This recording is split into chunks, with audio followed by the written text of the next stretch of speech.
Hundreds of students marched on the campus of the University of Oklahoma, still reeling over what was recorded aboard that bus. Somebody should have stood up and said, hey, we should not say this. On Monday, the Greek letters were removed from the home's brick facade.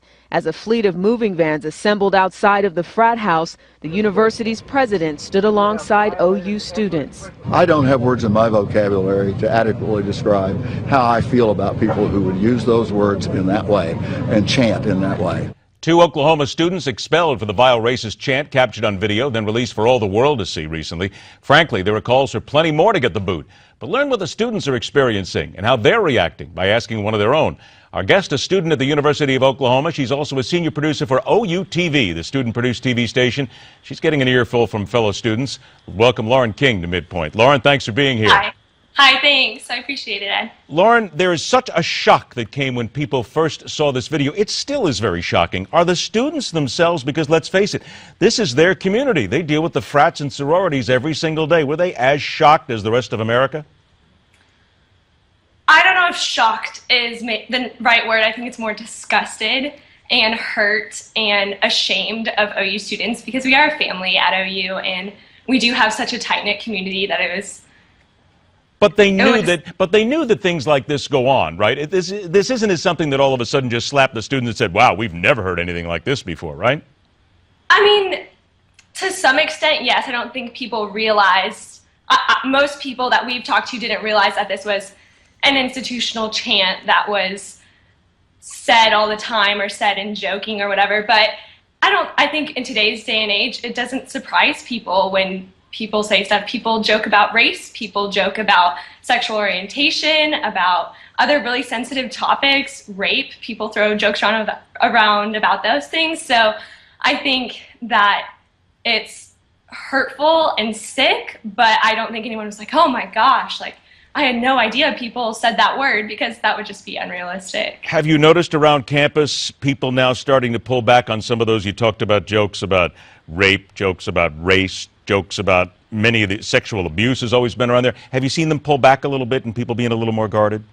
Well, personally, I didn't hear them that much anyway. Sure. Like, it's not a common occurrence. It's not like you walk through campus and hear this all the time. I mean, occasionally you hear it here and there, but I don't think it was frequent enough to notice a difference, at least not in my sphere and not in the people that I've talked to and been around. The people that you're talking to, do they think that the punishment fit the crime, kicking these 2 guys out and then immediately disbanding the house?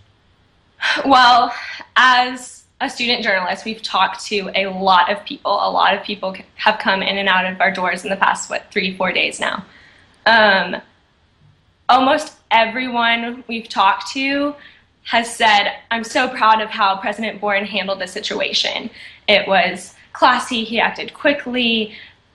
Most everyone we've talked to is like, yes, this is the right thing. But now people are starting to talk, well, is this constitutional? Is this fair? Did they get due process? Is it covered by free speech? You know, it wasn't a private bus on a way to a private event. So debate is definitely stirring. But I would say overall, people seem pleased with how the university has handled the situation. Do they feel maybe that sometimes, because we're talking about a Greek system here, that maybe some of the big donors' kids maybe get a little slap on the wrist and maybe people need to be punished a little more harshly? No one I've talked to has voiced any concerns like that. It's going to be interesting to see what that conversation is like, because I know that you're talking to a lot of the folks there. We want to check back here maybe in a couple of weeks or so and see where this has gone, because I think it's fascinating to hear a lot of this free speech, First Amendment rights right now, and people saying that, well, this was a private event, but still, when you're wearing those OU colors and you're representing OU, you've got to realize that you're part of something larger. That's really, I think, where a lot of this goes. Hey, Lauren, thank you so much for being here. We'll make sure we check in soon. Good luck on your career and good luck on TV. Break a leg. Thanks, I appreciate it. Take care. All right, take care. Second hour of MidPoint on deck. Watch closely as all the lawyers start getting in line for their shot at Hillary Clinton. Is it possible to get anything close to a fair trial with social media in the wind? And when will someone put their foot down on this out-of-control fraternity called the U.S. Secret Service? That and more when we continue right here on MidPoint.